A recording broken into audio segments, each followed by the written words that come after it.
You've probably seen it in the comment section of a video about pretty much any modern farming game. The classic, this is just a ripoff of Stardew Valley. It's pretty much been a joke in the community for a while, and you can ignore it. Play whatever games you want, regardless of what people say. But do these claims hold water? What's unique about Stardew Valley that causes all of these comments in the first place? Let's start by talking about the farming genre in general.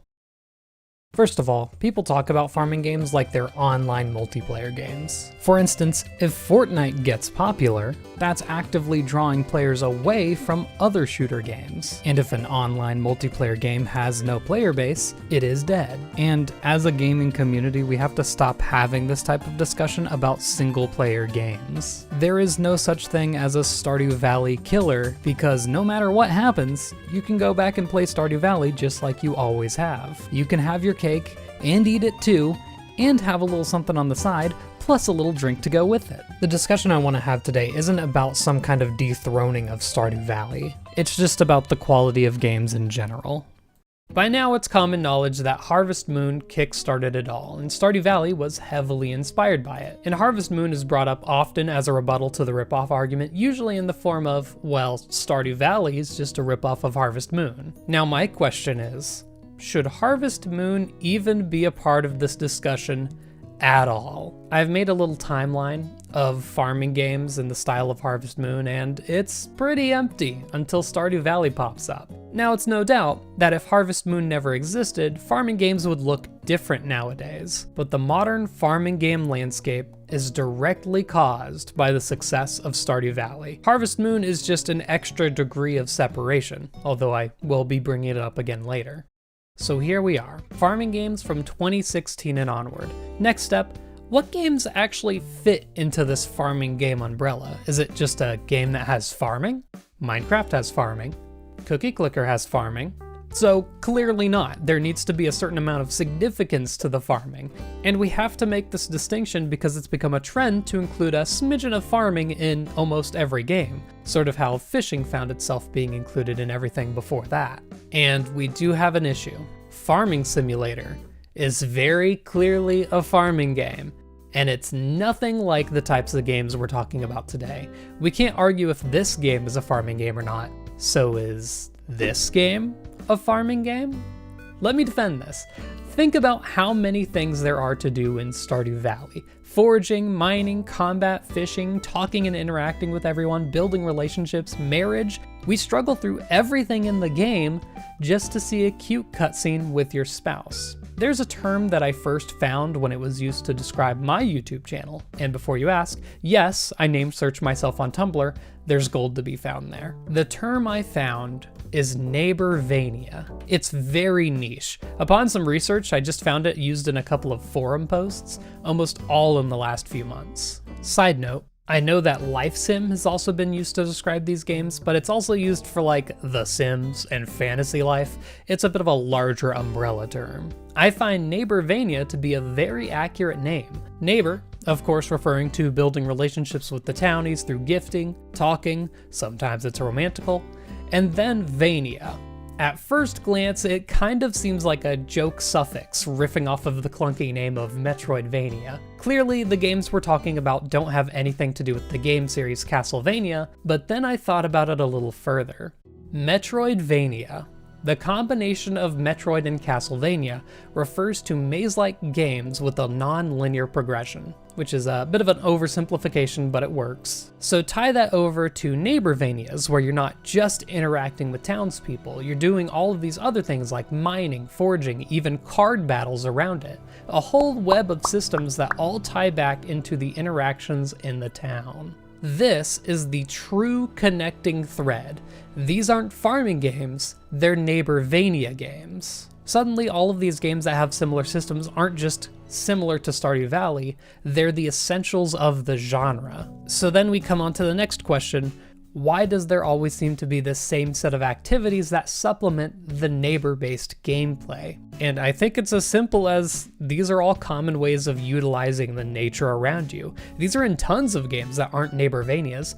Minecraft has every single system that Stardew Valley has. Even games like Elden Ring have foraging now. It's just a thing you do in games. Of course, sometimes there's variances, sometimes you'll have bug catching and hunting, and sometimes some of the usual pillars won't be there. Different games tend to have different focuses as well, such as Sunhaven going all in on combat and adventuring, or Animal Crossing lacking any combat at all. Yes, I'm including Animal Crossing as a Neighbor-vania. These are simply the basics of any game focused on rural life. Immutable, non-negotiable. Just like it'd be silly to criticize a platformer for having similar platforming to Mario, it's similarly silly to criticize the similarities of Neighbor-vanias that are essential to the genre. And there are some genres out there that naturally are going to be more similar than others. Visual novels tend to be very similar, so that makes the few differences they do have that much more important. So then, what needs to be different between Neighbor-vanias?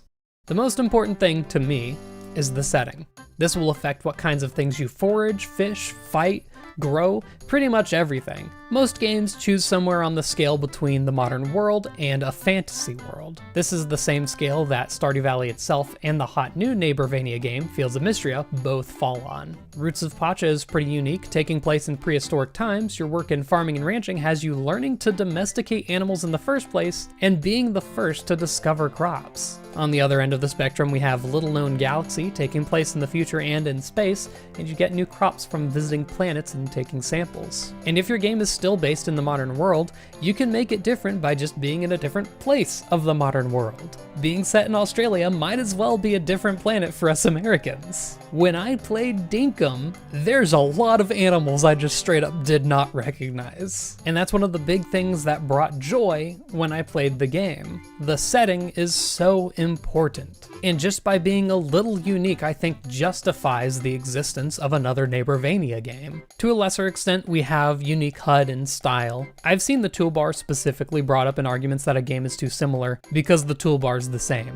There are Neighbor-vania games that don't have a toolbar, and most of the time, I think they're worse for it. This is a bit of a case where when we complain about the similarities of a genre, it causes future games to change things just for the sake of being different. This specifically is territory that we don't want to get into. But moving on, even if the HUD is the same, just the style of the HUD can make a huge difference. Games that find themselves using that rustic, woody interface similar to Stardew Valley are going to hear that ripoff argument a lot more often. And our last different factor between games, this one's a big one, putting a little stank on one of the usual processes. This could be magic allowing you to complete mundane tasks in a quick, flashy way. It could be card battles instead of traditional combat. It could be having a hand on building your town instead of simply existing within it. Really, the sky is the limit here, having something like this alongside a unique setting, and that's where we get some of the greats of the genre. Then there's always the details, character designs, art styles, story. That's right, story is just a detail. Another big aspect of Neighbor-vanias is making your own stories from interactions through the NPCs. Some of the most often talked about aspects of Stardew Valley are Marnie and Lewis's secret relationship, Abigail maybe being the wizard's daughter, or just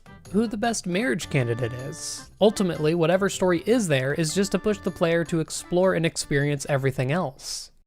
So now, we've come to the crux of the issue.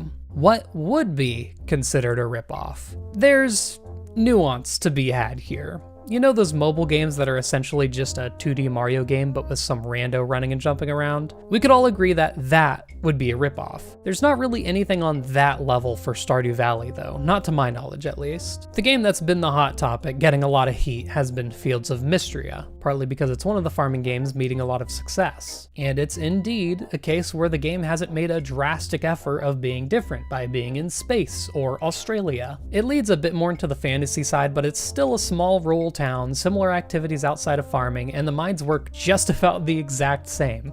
Random ladders and an elevator every 5 floors. And there's also people who will go, oh, it's also sprite art, and that doesn't track for me. Maybe it's just a sign that times have changed, but in my mind, 50% of games are sprite art, 50% of games are polygonal. And nowadays, sometimes they're both. Y'all, there's a lot of sprite art games. That used to be the only type of game. It's just an art style. But clearly, there's something about this game that people love, where somehow it's made its distinction from Stardew Valley through the details. Care has been put into the character interactions. There are some things it expands upon that Stardew Valley doesn't. So can we call it a ripoff still?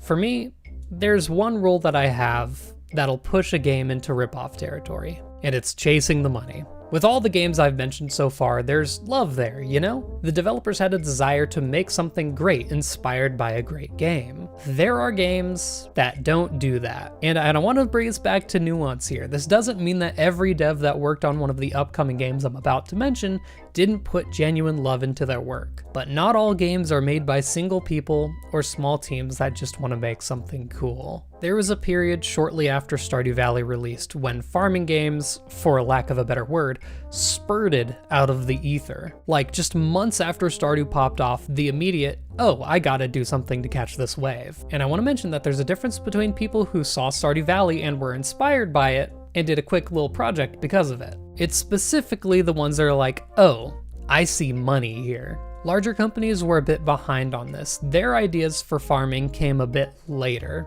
and sometimes with $70 price tags and a goddamn farming battle pass. There's a couple of extreme versions of this farming game greed, and I'm naming names. Dreamland Village Life took Kickstarter money and ran. Harvest Moon, specifically One World and Light of Hope, taking the idea of a ripoff to the next level, even using the name of a beloved franchise, hoping nobody will notice that it's not the same series. And this is a big deal for the genre, right? This is the biggest name. It created the genre. For it to get co-opted into shitty little mobile games, how does that make the genre look?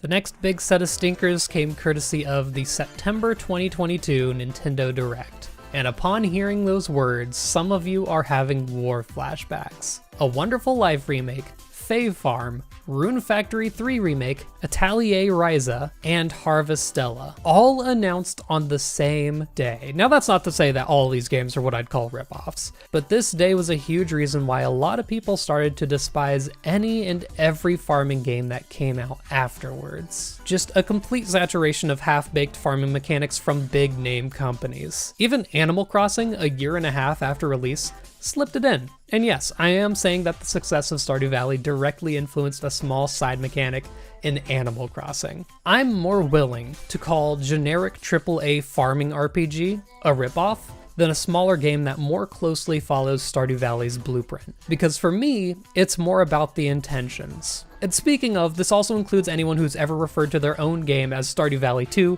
sorry, no exceptions. All of this really set the stage for recent games we've been seeing getting hit with criticism a lot harder than normal. Fae Farm, which released about a year after that direct, is good. No blowing anyone out of the water or anything, but it's a solid addition to the Neighbor-vania pool, yet it tends to get thrown into the low-effort money chase pool of games, although I think the price didn't help things, but it's a unique world with a bunch of unique mechanics, almost all overlooked because it exists in that big amorphous blob of big company attempts at farming. All of this to say, you don't have to play and enjoy all of these games. Some of the small differences make them good for niche audiences, just like small differences in every other game in every other genre. Farming games just got what I can only describe as a chaotic growth phase that gave many of the games a bad rap. There's a Pokemon saying that I really like, every Pokemon is someone's favorite Pokemon, and I think that can apply here.